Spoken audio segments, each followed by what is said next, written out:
संत की कृपा बहुत बड़ी होती है। और इसका कोई प्रमाण है, नारद जी कहते हैं तो मैं हूं। मैं पूर्व जन्म में एक दासी का बेटा था और मेरी माँ बहुत गरीब थी। मेरी माँ मुझे गोद में लेकर के संतों के आश्रम में गई।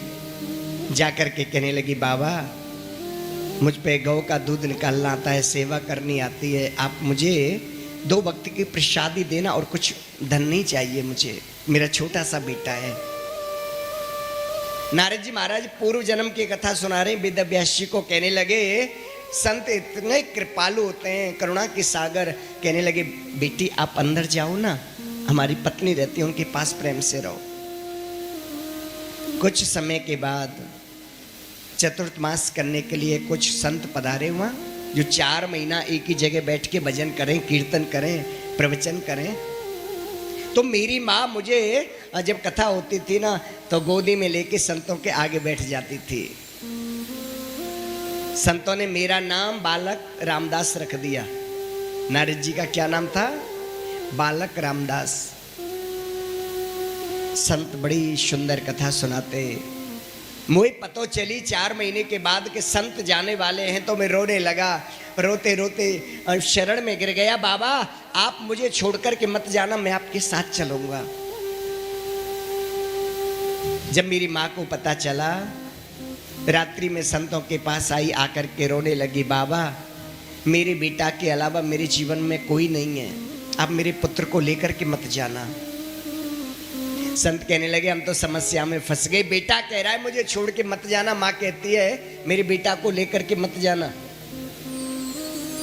आज संत कहने लगे नारद जी से, बालक रामदास एक बात बताओ, हमने आपको कथा में सुनाए हो ना, मातृ देवो भवा, आचार्य देवो भवा, गुरु देवो भवा। देखो आपके पिताजी तो नहीं है, आपकी माँ है। जब माँ नहीं रही ना, सीधे आना बद्रीनाथ धाम में, खूब तपस्या करना, हमारा आशीर्वाद है, आपको भगवान की प्राप्ति होगी।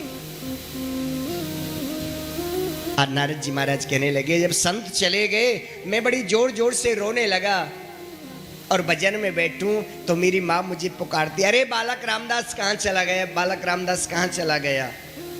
तो मेरे मुख से निकला, हे भगवान मेरी मैया मुँह भजनू ना कर अंदर, मेरी मैया मर जाए। देखो ये बात गलत है बोलना कि मेरी माँ मर जाए, पर जब तक ये रहेगी ना मुझे भजन नहीं करने देगी। मेरी माँ गौशाला में गई दूध निकालने के लिए, हरी हरी घास में से काला नाग निकला और मेरी माँ को डस लिया, मेरी माँ की मृत्यु हो गई। मैं रोने लगा, एक आंख से गर्म आंसू निकलने लगे, दूसरी आंख से ठंडे आंसू निकलने लगे। बंधुओं, जीव जब दुखी होकर के रोता है ना, पीड़ा में रोता है, उसकी आंखों से गर्म आंसू निकलते हैं। और कोई माता बहन का बालक यदि फर्स्ट डिवीजन आए ना स्कूल में, कॉलेज में, तो उसके नेत्रों में आंसू आ जाते हैं, वो अपने हृदय से लगा लेती है बच्चे को, उस समय वो ठंडे आंसू रहते हैं। नारद जी महाराज कहने लगे, मेरे गर्म आंसू तो इसलिए निकले कि मेरी माँ मर गई, मैं कैसे रहूंगा, और ठंडे आंसू इसलिए निकले, अच्छा हुआ मेरी मैया मर गई, अब मैं खूब जाकर के भजन करूंगा। एक बार प्रेम से बोलोगे राधे राधे राधे राधे। प्रिय बंधुओं, बद्रीनाथ धाम में जाकर के एक गुफा में बालक रामदास ने, नारद जी ने बड़ी जोर जोर से नृत्य करना प्रारंभ किया। भगवान की झांकी प्रकट हुई, एक क्षण में अंतर ध्यान हो गई, रोने लगे, मुझे कब मिलना होगा, मैं कैसे मिलूंगा। आकाशवाणी हुई, 2 शब्द निकले, ता और पा, तपस्या करोगे ना तो हमसे मिलन होगा। आज वही संतों की कृपा कि मैं दासी का बेटा बालक रामदास और नारद जी बन गया।